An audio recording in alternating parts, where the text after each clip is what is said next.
How's everyone doing? This is FourthStarTCG here at the Pokemon Card Collectors event in Hartford, Connecticut. Got a bunch of people here. We're going to sit down, talk some shop, talk some Pokemon, hopefully create a nice podcast episode for you guys. So we'll just go around our little circle here in the hotel room, introduce everyone, and talk about what got us into collecting as our first sort of fun little thing. Devin, you want to kick us off? Yeah, sure. So I'm Devin Azul Ryu. I collect Gyarados and only Gyarados. I've been collecting since the game came out, honestly. I was in 5th grade when it became a major boom. Started opening some packs, started collecting. Originally I started collecting as many cards as I could. I was big on a Mewtwo kick because I thought Mewtwo was my favorite Pokemon, but I realized later in life I was just really angry that Gyarados was not recognized as a dragon in the games. So it was a really petty thing. And so, but I started collecting Gyarados because I started opening packs and got some really amazing cards, and the last one was the Neo Discovery Shining Gyarados. I never expected to open it from a pack. Bought 3 packs one day. Mother drove me to Toys R Us. Yeah.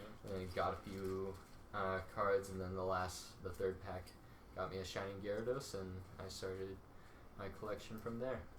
It's pretty awesome. The Neo Revelation. Neo Revelation, thank you. Yeah, you guys are a lot more willing to say the set names than I am. little sharp here. Yeah. PFM? Hello, I am Scott. Follow me on Instagram at PokemonFlyingMaster. We can cut that out. Yeah, I go by the name PokemonFlyingMaster, or PFM, or Beta Scott sometimes. I've been collecting for 5 years, maybe 10. I don't even know. I lost count at this point. I feel like this is almost like an AA meeting. But no, you just start like you collect as a kid. You see PSA cards for the first time. You want one. You buy one. You buy 2. And all of a sudden, it's an addiction, and you're here making a podcast in the middle of Connecticut with a bunch of people you met on the internet. Yeah, so that's my story. Hey, I'm Reina Sierpe. I'm on E4. I've been collecting since the game was released. I think I was around 7 years old. And right now I'm collecting Japanese sets and promos, but when I was younger I collected English cards, and the way that I got back into collecting was when I was in grade 6, I think. I brought all of my Pokemon cards to school in a cardboard box, and I dropped them all over the floor, and there was kind of a mad scramble, and I lost my first edition Shadowless Charizard. Yeah. Oh, man. I know, it hurt. And then when I became an adult, I thought, I'm going to replace my Charizard. So I went on eBay and I bought one, and then I just went from there and continued collecting, and now it's been 11 or so years since then. It's like an awesome comeback story. Yeah. So you're saying that Charizard brought you into the hobby? Sell out. Base set Charizard did bring me back into the hobby. Is that the one in here? Or? I'm not sure anymore. Okay. Lost track of it. Hey everyone, I'm Zach, or GemMintPokemon. I am happy to be here with all you guys in the room, enjoying the first ever collector's event. Hopefully we have another one. I started collecting back when I was a little kid. I remember Christmas time getting jungle packs, getting 9 or 10, pulling the no symbols and not realizing it was base set or jungle set. I couldn't figure it out. It was confusing. And then Yu-Gi-Oh came out and did that for a little bit. And you bump into girls in high school, did that for a while. And then now I'm back collecting Pokemon post-college. And I've been back here since maybe 2013 or so, and then started buying PSA cards on eBay. You see the first edition base set, you start picking up on that. I started out with 9s, and I went to 10s, and then you start getting other sets. It transitions on to you just never know what's going to happen. And here we are now at the collector's event, just enjoying each other's company. Hey guys, it's Silver Snorlax, and I'm a very similar story to what a lot of the guys here are. I started collecting when I was a kid, probably 9 or 10 years old. Was very into it in elementary school. Kind of started to fade out of it. Again, got into the Yu-Gi-Oh thing. Kind of went into high school, dropped from it completely, got done with college, and started kind of looking around online and started to relive some of the nostalgia that I felt towards the cards I still had, as they were just stored in the shoebox. I never got rid of them or anything. And that's when I started to discover this thing called PSA cards, and was just like, I just fell in love with it. Something I wanted to do is I wanted to start opening like packs like I saw other people do on YouTube. I thought that was kind of fun and cool, and I had a little extra money in my pocket then, so I could do that. And then that kind of evolved and grew into collecting PSA cards, and I started my own grading service. I actually predate Barney Ludkins' service by about 6 months. Obviously, Barney did it way better than I did because he's still doing it. And that's kind of where I got my start, or kind of my intro, was with PSA and kind of collecting on that side of the hobby. And I guess I'll I already introduced myself, but I'll give a little bit of background on my collection and how I feel like all these stories are how we got back into Pokemon. Yeah. You know, like we all collected as kids, and then there was a little break. For me, the break was probably not that long, probably only like 6 years or so. Because I collected when I was 9 or 10, around when the EX era was out. And then I stopped, I sold my collection. And then when I was about halfway through high school, I was just, browsing Amazon and stuff, and I found that these cards, which I had idolized as a kid, these EX cards that I would always go over to my friend's house and be so amazed that they had EX cards. It was like, it was the best thing ever. I could buy them for $5. Oh, and I was man. like, what is this? This is amazing. So I started buying them. I started collecting again. And then it just went from there. And now I've sort of graduated from just collecting any EXs, and I'm now trying to get a complete PSA 10 set of the Japanese set-based EXs. And I'm almost there, so that's pretty exciting. So there we go. Those are the introductions to everyone in the room. I think we've got a lot of both history and knowledge here. So I'd love to just tap into that and ask you guys about some current happenings in Pokemon and get your opinions on them. So one thing that has been huge in Pokemon lately, Jason, you brought this up, is the explosion of the hobby. Yes. 5 years ago, you could buy a PSA 10 Charizard first edition for $4,000. Yes, you could. It's gone up 10 times. Oh yeah. So I graded many of them, and it's unbelievable to see where it has gone in the hobby. It's kind of unprecedented. I can't think of another hobby where literally the value of a specific card has more than quintupled. I mean, that's very unusual, and usually that screams instability within a marketplace, and we have not seen that, and that's very unique, especially to this hobby. And especially with Pokemon, one of the things that a lot of people have talked about is demographics. And you can see this reflected in our stories where, we were collectors as kids, we stopped collecting, we got back into it, we started spending big, so to speak. And this happens with a lot of people. Now those kids that grew up with Pokemon, they're in their 30s, they're in their late 20s, and they have disposable income that they can use to buy these cards. So that's a big factor in causing the prices. But I also think it can't just be the demographics, and there's got to be other factors. I don't know, like something that just occurred to me, you guys are a lot more in touch with the current going-ons of Pokemon than I am. I'm a little bit more removed, but something that I wonder is whether or not, and I'd like your guys' opinion, is whether the more recent evolution set has kind of created a resurgence in the base set. And I want to know if you guys had any thoughts on that matter. I mean, it gave people a medium to buy the original packs.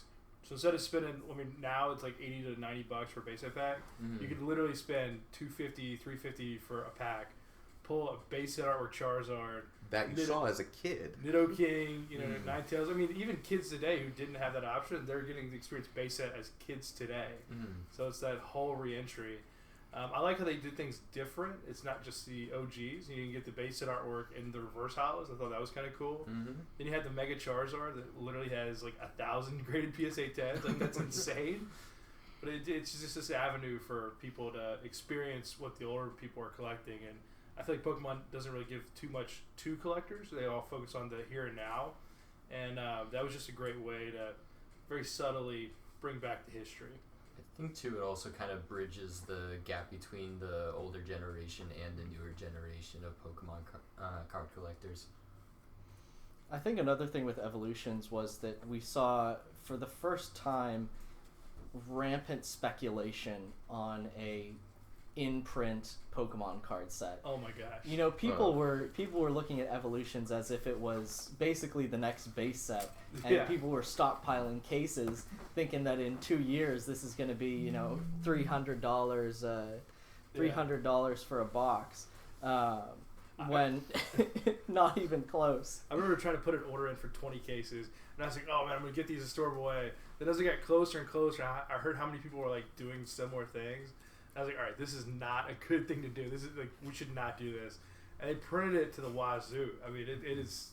How long was it printed for? Like It was printed to demand, so I mean, It's still being printed. It might be somewhere in China. Honestly. They're still printing. But I mean, those massive print numbers, they show that it's not great for the people who stored it away, but also shows, you know, print to demand. There's a pretty high amount of demand. Yes. It's not what it's made for. It's made for people just to go out and enjoy it. And I thought that was awesome that Pokemon was like, want everyone to enjoy the history, the TCG, the OG cards. They printed as much as people would buy. People bought a lot of it. And it's really interesting because in this hobby, when you see like reprints, with Magic the Gathering, reprints are very popular. When we do it with Pokemon, it's incredibly unpopular, like not even close. We saw it with base set 2.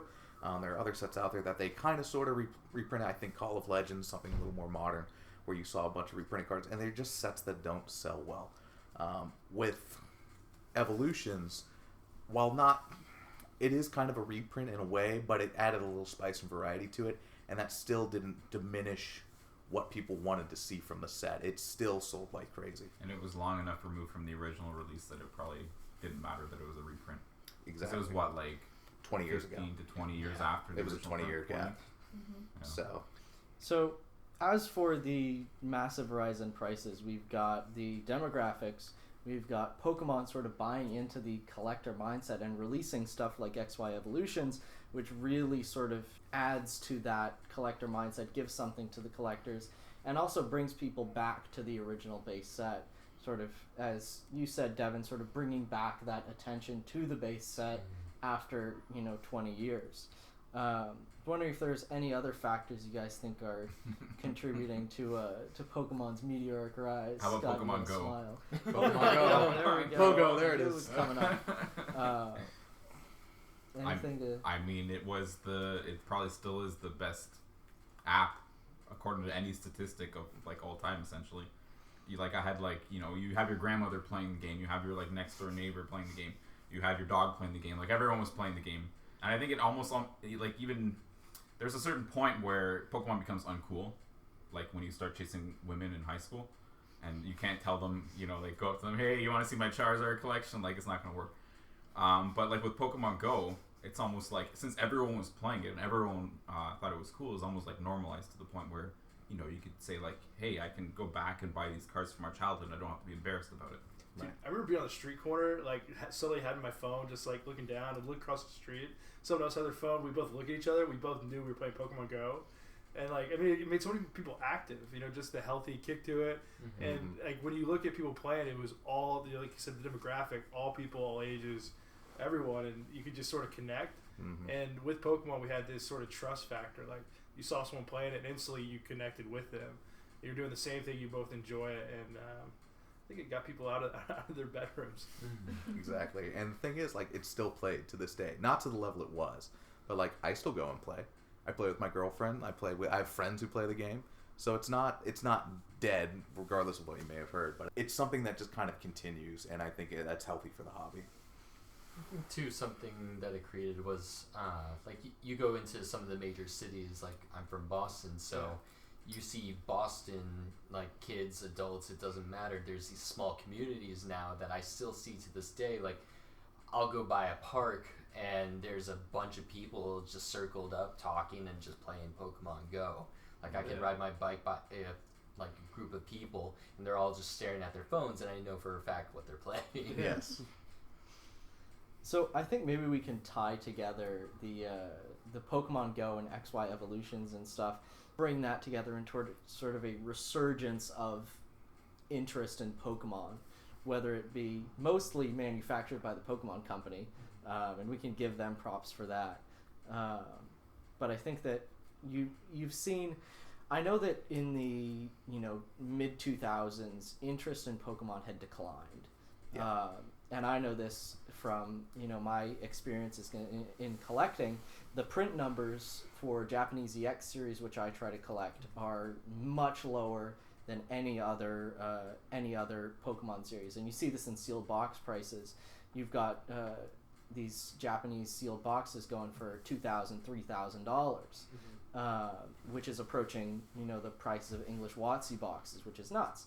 But then you look at the print numbers; they're never for sale. The vast majority of the cards that were printed at that time were used by players as opposed to collectors, which means that there's not a lot of sealed product out there.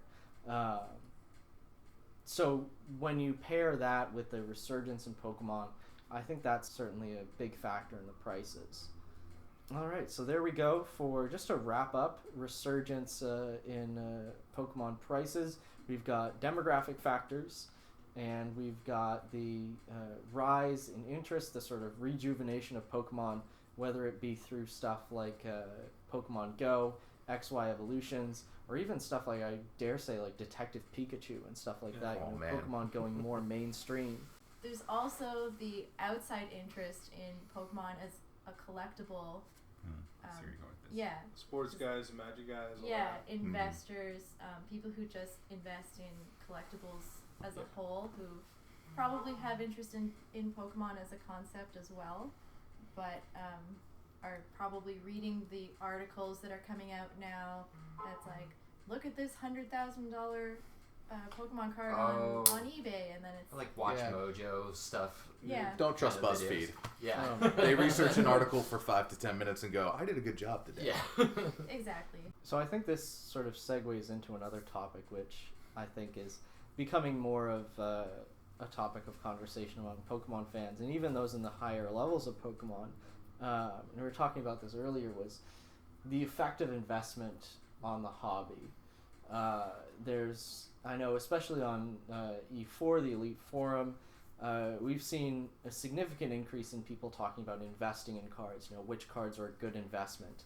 I was wondering what you guys think about that mindset, whether the investor mindset is good for the hobby, whether it's bad for the hobby, just in general. Pokemon's not a good investment. Period. You gotta define investment. So Yeah. what does that mean to you? If we're all go back and say what would make us the most money, we all would have bought Charizards, and that's the only thing we would have bought. Yeah. Right. That would have made the most money. But we don't buy Charizards. And we buy. We don't buy all Charizards. Yeah. We buy some Charizards. We buy some Charizards. we buy things we like. We buy things that bring us joy. We want to complete sets. Like you buy all Gyarados. I'm sure you buy some Gyarados you don't plan to make money on. Yep. You buy it because you like it. And so the hobby's not fun unless you enjoy it. Exactly. I think something that I can speak about that too is just like a lot of times if I'm trying to get some obscure stuff, like it will come with a side order of things that I'll sell later. Yeah. And like that becomes profit, but it's not making very much, honestly. Sometimes I just break even with what I plan on doing with some of my rare collection that I actually have the intention to sell with. But I think for a lot of people, like there's very few people that I think create an active investment. Like we can talk about Rusty. Yeah. Like he creates shop. Like he creates an investment. He has a certain like order to things that with the full intention to. And when He we does it say for a Rusty, living. we're talking about the Charizard Authority. You can find him on YouTube, Instagram. I'm sure he's there. TCA Gaming yeah. under that handle. TCA Gaming, yes. Don't use that word. That's Yeah, he was yeah. told not to use the C word. You gotta bleep that out. TCA Gaming on eBay and stuff. And we also said we mentioned Charlie earlier, who many in the forum know as Sherlocker. Some people get tied up in the investment thing and they think, oh, you got to buy it, you got to hold it for 5 years. It's like I want to do a long-term asset and just hold it for a long time. But I mean, like you said, Rusty, he's invested in Pokemon completely. I mean, at least I think he is. But he's constantly buying and selling and reinvesting. He's doing it the right way. And he's not like a flipper who is just wildly buying and wildly selling and doesn't really have any method to the madness. But I think there are other ways to approach sort of how you put yourself in the hobby to either profit or hold long term. I think there are different avenues to approach it, and some people define themselves in different ways. But that's a big point of contention if you guys have.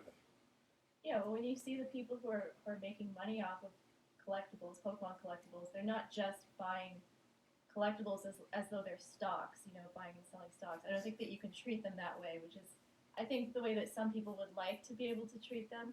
But the people who make money off of them are buying and selling like a regular business. They're not only buying them as quote unquote investment pieces.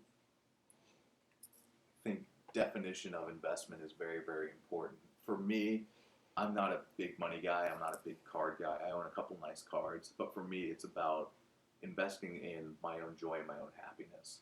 Things that make sense to me, things that make me happy.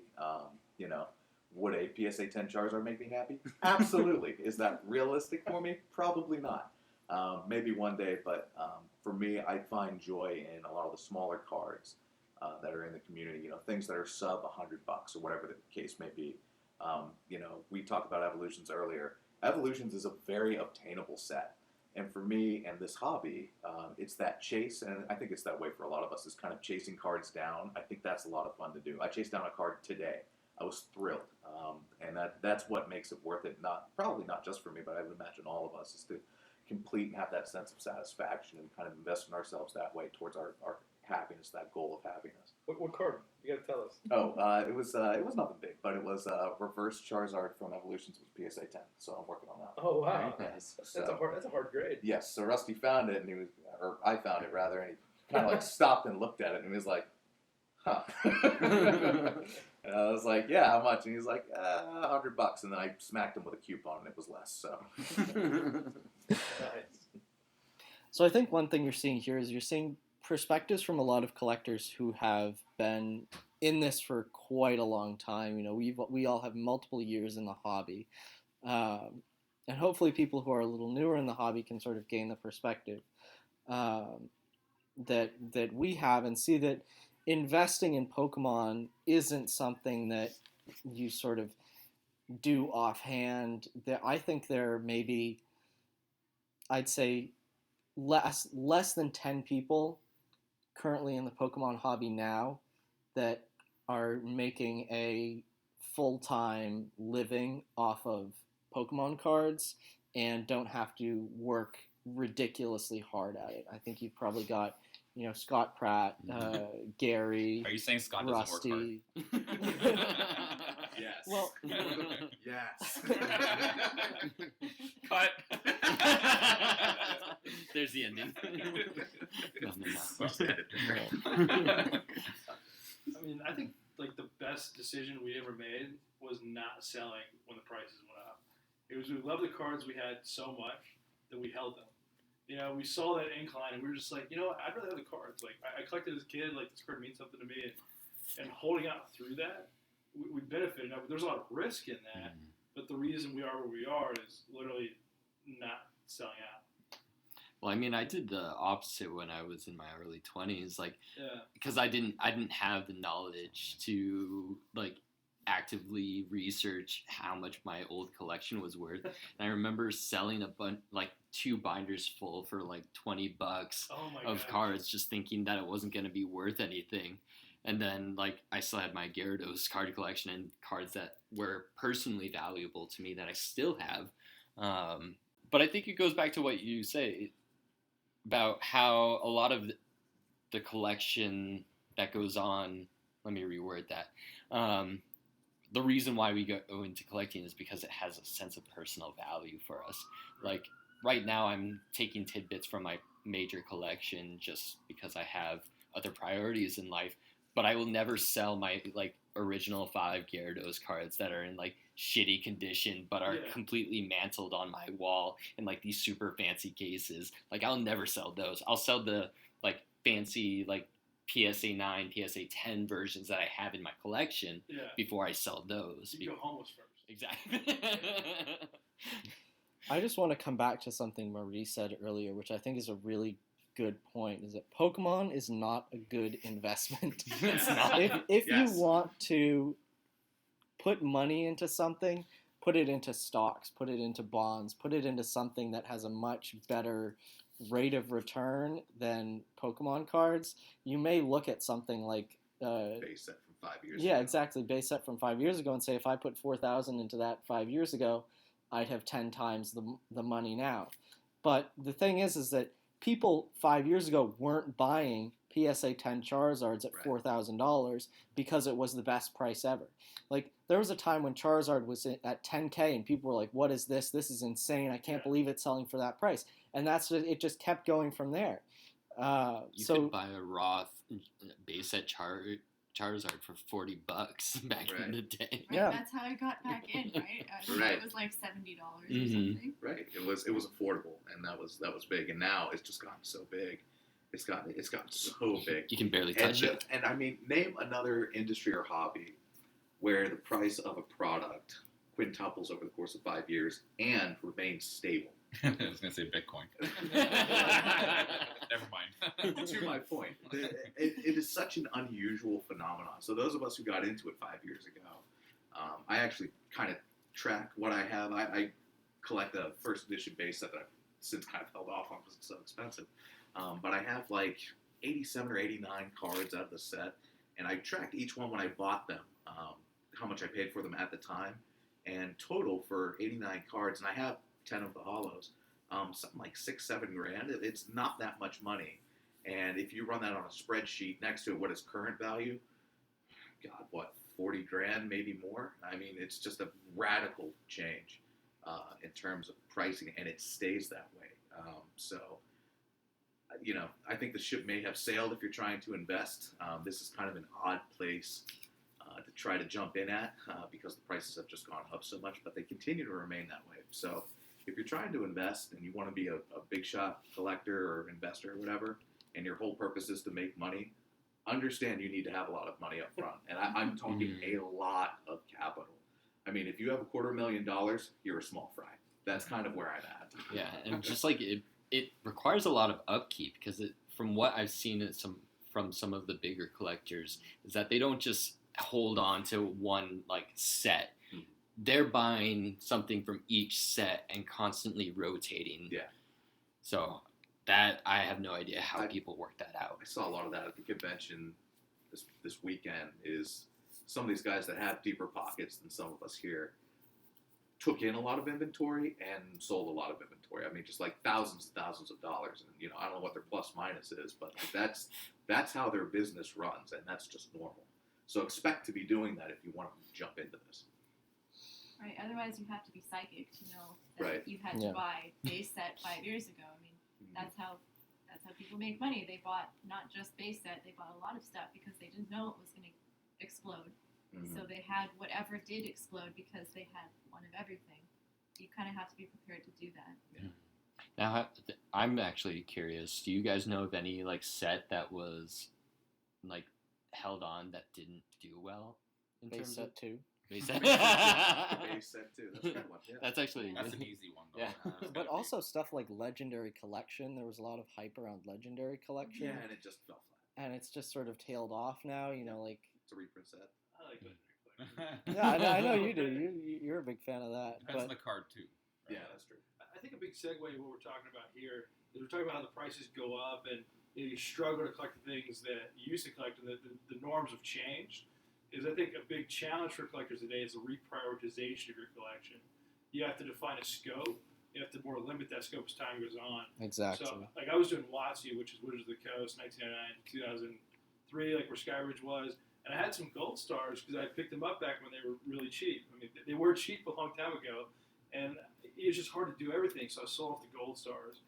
And most recently, like in the last year or so, I had a Yu-Gi-Oh collection as well that I built up because I loved Yu-Gi-Oh as much as I loved Pokemon when I was a kid. And I started selling off my Yu-Gi-Oh collection. It makes sense to focus on Pokemon, and it just doesn't make sense to build Yu-Gi-Oh as well. And I'm letting go some of my sports stuff too. And all that comes back to just reprioritizing can't do everything, but if I focus, I can focus and do a few things really well. Yeah, I think that segues great into a topic that we can talk about as sort of what I would term as more developed collectors. Yeah. You know, people have been collecting for times it's sort of measured in years as opposed to measured in months. Because maybe we can talk about our own sort of journeys through collecting, but I know for me, there were several stages that I went through. There was the first, like, oh my god, Pokemon cards, I'm going to buy everything I think looks cool. Yeah. And out of that, I had, very disparate. I had cards from, the original base set. I had cards from the most recent set. I had cards from everywhere in between. And there really wasn't a coherence to my collection. There wasn't any goals. It was just, I'm buying what I think looks cool and, what I want right now. And after a while, that didn't really work out because there wasn't that emotional attachment. There wasn't. I would flip the cards. Like I would buy the cards, I'd get them and be like, oh yeah, this looks cool. And then 2 weeks later, I'd say, oh, this card looks cool, and I want this one more than the other one. So I'll throw that other one up on eBay and sell it again. And you just go through it and through it and through it until I eventually settled on collecting EX era and Japanese EX era, because that's what I found to be the most important. And here I am, probably going on, 6 years later, and all of the cards that I've collected since I've started, I don't think I've sold one that's not a duplicate. It's really cool. So I think that it takes time to get to that sort of developed collector stage where you have a goal. But once you have that goal in mind and you know what is going to be sort of like the thing that you're going to collect, maintaining that collection becomes a lot easier. Right. And I also think financially as well, it's better to have that goal. So like for those people who are just sort of maybe getting back into Pokemon, and maybe you guys can comment on this as well, my caution would be to make sure that you don't just run out there and buy everything that you think that's cool. Be a quick death. That'd be a quick death. You just wouldn't be able to collect everything. More than anything, and I'm finding this actually more with my own collection, so I speak from this on experience. When I used to buy slabs, when I had a little more income, still living at home kind of deal, and I had money to burn, anything that I liked that gave me that little nostalgia burst, I bought. Period. Didn't matter. Just been there. And because at the time, I was living at home. I had extra. I was working 2 jobs. I was working 60 some odd hours a week, so I had money. And just I bought little bits and pieces of everything. And now, when I look at my collection, I go, this is a disaster. This is all over the place. There's no focus. So if you're just starting out, if you want to take any advice, take this. Laser focus. What do I want? How do I achieve this? And attack it from there. For a lot of people, that's usually completing a set. And I usually recommend, if anybody's getting into the hobby or getting back into the hobby, chase a set. And maybe chase something that's a little more modern. That way it's a little bit cheaper. You can kind of learn that way a little bit. And it's more affordable. So there's a sense of satisfaction of completing something. If you can do it cheaply, that's not a loss by any means. That's a victory. Yeah, I mean, I consider myself a very small time collector, and it's very easy for me to kind of laser focus in on my collection because it's very specific. Right. I only collect Japanese and English Gyarados, and I just collect every variety that I can. The research into that becomes a little bit more like nuanced with different holographic patterns, different codes, different makers, etc. But that's where I get more finicky. But I think something like that has benefited me, who is not able to do like the $1,000 investments that a lot of collectors do. I'm able to spend like $10, $20 on a card and be happy. And then see my big goals as cards that cost like between 100 and 200. Like I've actively made an investment in a card that I took a risk on, bought $50, and now it's worth probably about like 200, 250. And I'm happy with that. I don't need anything more. I think that's really important, actually, is realizing that you can find joy in this and not spend a gajillion dollars. You don't. More than that, if you take anything from this podcast, You don't need to spend $1 million in order to be happy. You really don't. You can find joy in other ways, and for a lot of us, it's the chase and it's the completion factor. And I think those two by themselves are kind of what set collectors apart from anybody else in the hobby, is the fact that we get so much satisfaction out of those aspects of the hobby. And I would say just do the research and also engage with the community itself. Like, my world didn't blow up until I joined like the forum that we're all part of, because I wasn't as informed that there were as many versions of this one card as I thought there were. And then because there were people like you guys, I was able to expand my collection. I was able to get in the right like venue for third-party contacts, get trades in with like different countries, and it was a great time. I could tie a lot of this together, because we're talking about like the surge of people that identify as investors, and the surge of people asking, what should I invest in? Is this going to be a good investment? Is my money going to be good here? Right? Because we're talking about people, like the average PSA collector, I would say, is going to be about 20 to 29, in their 20s. Mm-hmm. They're going to be like just finishing school or just starting their first job. You're going to have a small amount of capital that's available to spend money like on cards. And so like and of course, at people that age, the cards that they're going to go after are going to be the original WotC era, because that's what they grew up with. So they're going to start with the base set first edition. But as a collector, like a lot of us that started off a lot earlier, it wasn't that intimidating to start with first edition base, because the cards we're talking about like what, $1,000 for PSA 10 Charizard or whatever. Yeah, they were that low. I remember looking at PSA 9 Charizards back a lot earlier when I started. They were $600, and I should have bought them then. But yeah, something like that. It's a lot of money, but it really isn't that much. And if you don't do the research, you're not going to realize how much of an investment you might be making. Right. But if you start today, then you're looking, if you want a PSA 10 Charizard, you need $40,000. If you want a PSA 9, you still need $6,000. And for somebody that's just starting their first like career kind of job, that's a lot of money, right? So there's almost this kind of you need a mental justification for spending the $6,000 on the Charizard that you want. So instead of saying that, you want to buy the card because you love the hobby, you want to buy the card because now it's an investment. There's some financial motivation for doing it, not just because you like the card, but because you're going to get something out of it in return. And I feel like a lot of new collectors today start thinking that way, but I don't think it's very productive. Because if you really love the card, you're not buying it for the investment. You're not going to plan on selling it again, right? You're buying it because you like it. Exactly. Right? There are cards I just won't sell. Doesn't matter what the price point is.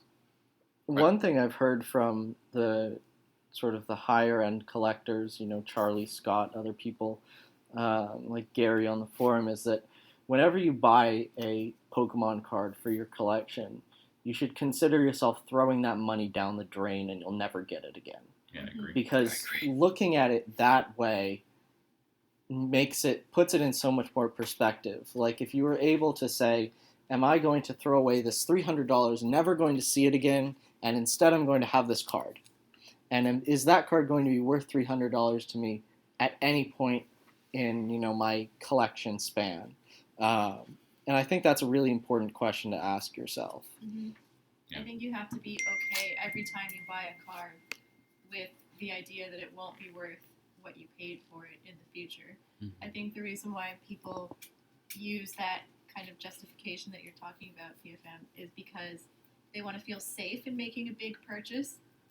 It's like it's $6,000, and to get over that, you say, but in 2 years maybe I could sell it for $8,000 and it would be okay. But the truth is that you never really have that kind of security, because you don't know what the prices are going to be like. You don't know what the outside world is, what kind of effect that's going to have. You don't know what your personal circumstances are going to be. So. And you forget why you're buying the card in the first place. Yeah. Right. If you want money, then go get a job. I think the points being made here are really good. For years, I would buy cards and would not approach it that way. And, I got lucky. A lot of the cards I bought went up in value, and that's just how it is. I'm going to say, if you go into this hobby, you're going to have losses, and just expect that, and that's just how it is. Betting on a card is dangerous and not always going to pan out well for you. If you plan on being a guy who just gets a bunch of inventory and then flips it for, you know, a buck more a card or whatever, that's going to be really hard to do because you will lose at least every once in a while. Yeah, that's just kind of how it goes, though. Especially when you're getting into that, like, when you start getting into that higher echelon of, you know, like selling cards in order to make a living.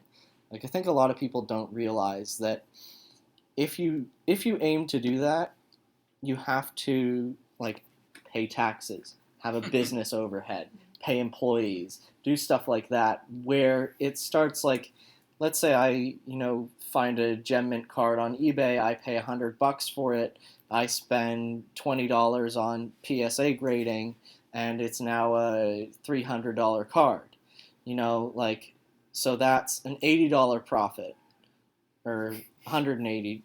I don't know. Let's just say we're cutting that one. All right, what did I say? So it was $120, and now it's so it's $180 in profit. Let's say, and that's about the range of what I would say, like a $100 card, send it off to PSA, you get a 10, something like that. I think a really interesting topic is we focus so much on the high end, the allure of the high end, the people that, you know, sort of float in those markets and stuff. And you have the average collectors, but then you also have this collector that doesn't want every card. They don't want the PSA 10. They want their favorite Pokemon. It might be a common card in a PSA 9. What advice would you guys give that collector who wants to buy maybe 1 or 2 cards a month? They just want their favorite card, irregardless of price.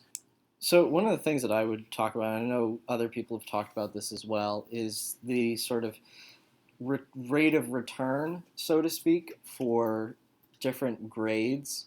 And the consensus being that PSA 9 is a very affordable and rewarding grade to buy. It's like the standard. Because you're looking at a card that is still very high quality, but maybe just has a little imperfection that's not going to get it to that 10. And because so many collectors will focus on that 10, you'll often have a PSA 10 which is worth, you know, 5 to 10 times more than the 9. So you can have a card that would be inaccessible to almost anyone in a PSA 10. Once you get down to those lower grades, it becomes more accessible. I think that applies to the older cards. We were talking about that high quality. Yes. But I'm talking, if you take that same concept, you apply it to a newer card, almost any PSA 9 is going to be overpriced in the first 6 months to a year. Yeah. Like, you wait a year, that PSA 9 is going to be where it should be. Yeah. You know, but the first 6 months, that 9, 10 is going to be outrageous. But maybe those people who want to come in and just, they don't necessarily want to invest. They don't care about the value. They just want something that's graded, that's going to hold its condition. We're talking about collectors who are here because of pure enjoyment. Now, yeah, there's a financial sense to it, but maybe if we just leave out that financial piece, what advice would you guys give those collectors that are here just for fun? They're opening up the booster box, they're blowing the $90 or $120, who knows how they buy it, and they know that money's going down the drain, but they're paying for the experience. What advice would you give to those collectors? Do they need advice? That's my question. Yeah. That sounds like they have it all figured out. Yeah, that's kind of the best way to do it. I mean, the only thing that I would say to those collectors is put that money, put that investment into the enjoyment. So, like, I know one of the things that I enjoy doing the most, some of the most fun things for me to do, is open packs. Yeah. But being someone who really tries to get as much, you know, I don't have the resources that, you know, many people do in this hobby, and I have what I would consider to be fairly lofty goals, and it's taken a lot of work to get there, and a lot of, you know, saying, like, I'm not going to spend $100 on the newest booster box because there are some cool cards. I'm going to take that $100 and buy 2 PSA 10 cards that go towards my set. But then I miss out on the excitement and the experience of opening those cards, of, you know, pulling that Charizard that is, you know, the newest thing. So if, you know, money is no object, or at least collection-wise, and there's not anything big you're working towards, putting it into experiences, I think, is huge. One thing that's maybe a little off the beaten path that I would suggest to those collectors is traveling to go to events. stuff Yes. like this Hartford Pokemon card collectors event, stuff like the Pokemon World Championships. Those are great events that you can go to and meet other Pokemon fans, meet other collectors. You know, like some of the most enjoyable experiences I've had in Pokemon is meeting up with other people who share the same excitement and, you know, love for the hobby that I do. And you can, you can do a trip pretty cheaply, you know, like, On a Greyhound bus. yeah, exactly. You take a Greyhound bus from Toronto to Hartford and you're here. Share a hotel room Yeah. with 6 Don't other recommend people. Don't recommend. But yeah, I mean, that's something that's sort of less recognized, that I think you can get a lot of excitement, value, and fun out of. Join the Discord. Yes. Oh God! So Don't say the N word on the Discord, and you're all good. Thank you, Maud. Actually, I have a comment back to what you were saying about people that like to just spend money for like the fun factor. Is that one day you may actually, I think you mentioned this before about buying nines, is one day you may actually want to become really serious about it and try to go for the 10. So you have to consider your future goals as well as your present goals, right? Mm-hmm. You can spend, a whole bunch of money on just whatever the first thing you see that you like, but maybe one day you're going to be like, oh, I really actually like this thing. Maybe I should have prioritized that earlier in my collecting, right? I think we kind of touched on that earlier. So. Yeah, I mean, it's hard to speculate on a card, and we did touch on this. There are winners and losers, and it's hard to predict that. It's really hard to predict that. So again, just take it with a grain of salt. It is what it is, and just kind of expect to have wins and losses. That's part of the hobby, but it's also part of the fun. At least you'll be able to look back on it and go, man, I lost so much money on that, but man, I had a good time. Mm-hmm. So, this convention in particular is the first time that I'll be opening up a Top Series 3 box, which is very expensive. And the second I open it, all the value is going to just come right out of it. Like, it's not going to be worth anywhere near. I'm going to be able to sell the cards inside for like $1 a piece at most. And like, that's if they're in great condition. But the thing is, I've hit a point in my collecting career where I'm not only fine with that, I'm happy about that. And I'm able to share the box with somebody else. We're going to open it up with Rusty. We're going to see something not a lot of people get to see. It'll be kind of a fun and unique experience, and that's more what it's about than anything else. Any dollar I could make out of it, I'm happy to blow a couple $100 in order to have some fun. Not only, for my sake, but like with other people. I get to share my collection with the world. That's why things like YouTube and social media are so cool, is because you get to share that with the world. I will say that if you enjoy opening packs, save up and buy a booster box. Don't just invest in loose packs, because as much fun as it is to open loose packs, most of the time they don't have anything in them, because They can be weighed. They can be weighed. That's They will kind be of weighed. that's a big They will thing. be. Especially if you're going to buy them on eBay or something, you have to assume that they're going to be weighed. But there's no pull ratio, right? There's no you don't get the 1 in 3 chance of whatever when you're buying loose packs. Save up and buy a booster box, because you'll actually pull something cool out of it. So I think maybe to end on a sweet note, we can go around and maybe say like the most enjoyable moment you've had in the Pokemon hobby. And I'll start us off. So the most enjoyable moment I had was probably when I got back my first round of PSA grades. And there were cards that I'd been, looking at them for a while, really just getting into PSA grading, and I got them back and I saw those GemMint 10s, and I was so excited to have a PSA 10 in my collection. And that was just, I was, going around, once I got them back, I was bringing them everywhere, I was showing them to everyone, just being like, this is it, this is what I got, can you see this here, this 10, here's that 10, and it was just fantastic. I would say, I think it's hard, because for me, a lot of the experience, there's an individual experience, and then there's a part of the experience that goes to more than just myself. So like my best individual experience is probably remembering opening up my Neo Revelations pack and getting my Shining Gyarados that started my collection. Like that's my individual experience that to this day nothing has topped that. But from a perspective where it's not just me, my favorite experience is like moments like these. Like actually, I started talking to some of you guys years back, and meeting you guys for the first time in person at Worlds a couple of years ago was an experience I will never forget. And I think that's something I never had as part of my collection. I never got to share it in such a way, or the experience in such a way that I have when I'm like with people like you. So for me, it's moments like these when we can joke, when we can share stories, and we can appreciate the value that we've put into our collections. It's like the depth of the hobby. You have different layers to the hobby. You just don't see it until you actually get to that point. Exactly. And you appreciate it once you have it. Mm-hmm. Come back to me. Scott's passing. Maria, you're up. Okay. I agree with Devin that there's a personal satisfaction to collecting. Maybe when I got my master's key, that was really exciting because it was the first time that I spent a lot of money all at once. And at the time, it wasn't even that much money compared with how much cards cost now. But it was lost in the mail for a long time, and then it was very stressful. Oh my god. And then it arrived, and it sat outside in the rain, but it was packed so well that it didn't make a difference. It was it was pristine.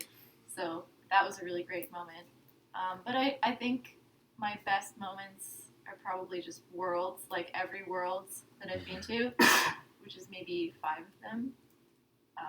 Yeah, I've met new people every single time, and I loved every person that I met every year. So that's probably my favorite part. I think we met Reina like last year in person, right? And this year she sends me a message on Discord like, "Hey, do you want to room together?" I was like, "Sure." She just said she loves you, so it's escalating pretty quickly. Time number 2. I think when FourthStar asked a question, we weren't given the question ahead of time. He just asked, "Do you think there's different layers to it?" I think you were talking before.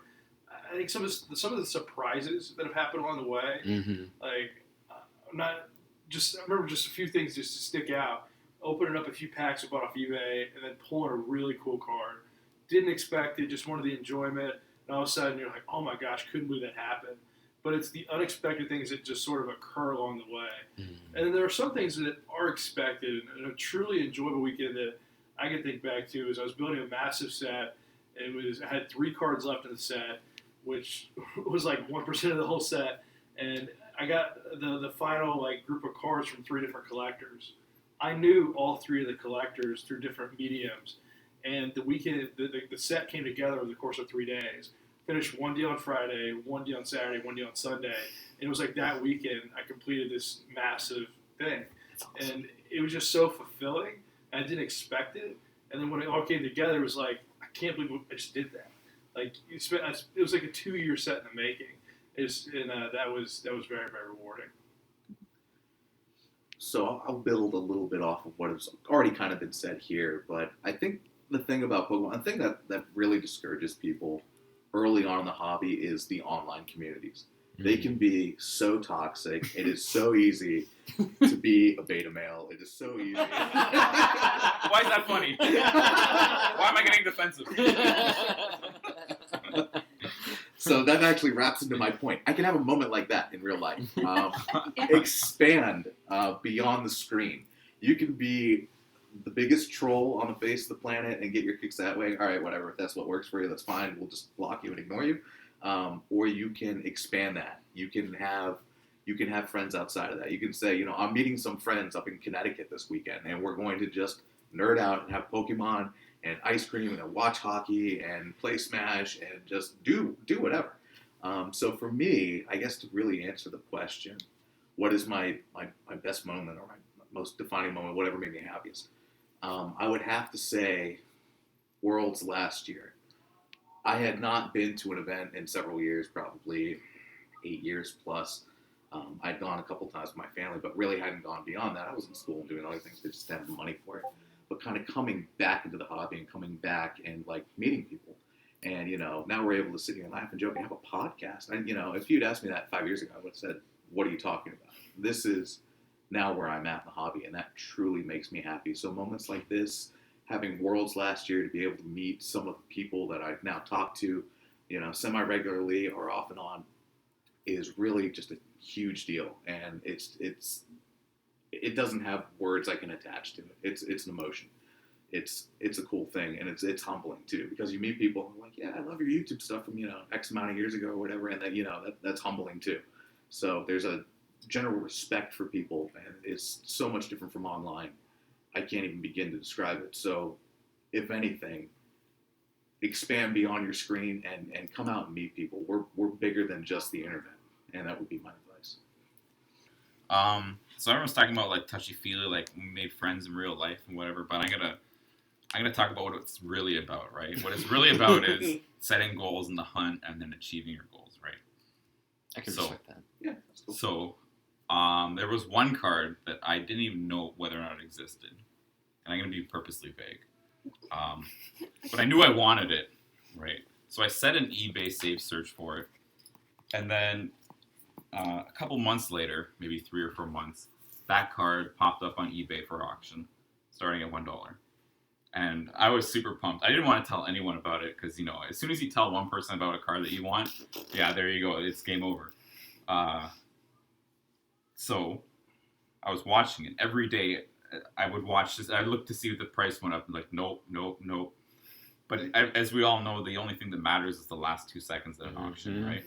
So I was with real life friends hanging out, and I was telling them like, at 3 o'clock, you got to remind me to bid on this stupid item, because I wasn't using GlitchxCity or whatever. I was just bidding by hand. Like, remind me to bid, because if I miss this, I'm going to off myself. Not literally. Relax. No, I'm just being hyperbolic. Okay, anyway. So the time comes, I'm about to bid. I put in a bid for $203, I think it was, and I won it for $7. Just because it flew under the radar. And I think, that it has everything. You set a goal that you think could even be impossible. You manage to find it, and you find it at the best deal that you can imagine, right? It was a signature moment right Yeah, there. it was a literal signature card too. So I was going to let you be vague, but anyway, that's my story.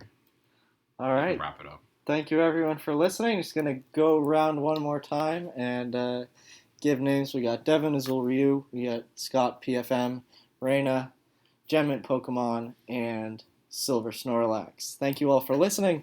Hopefully we'll be able to do something like this again, maybe at Worlds in Washington, D.C. But yeah, stick around for more Pokemon podcasts, and we hope you enjoyed this one.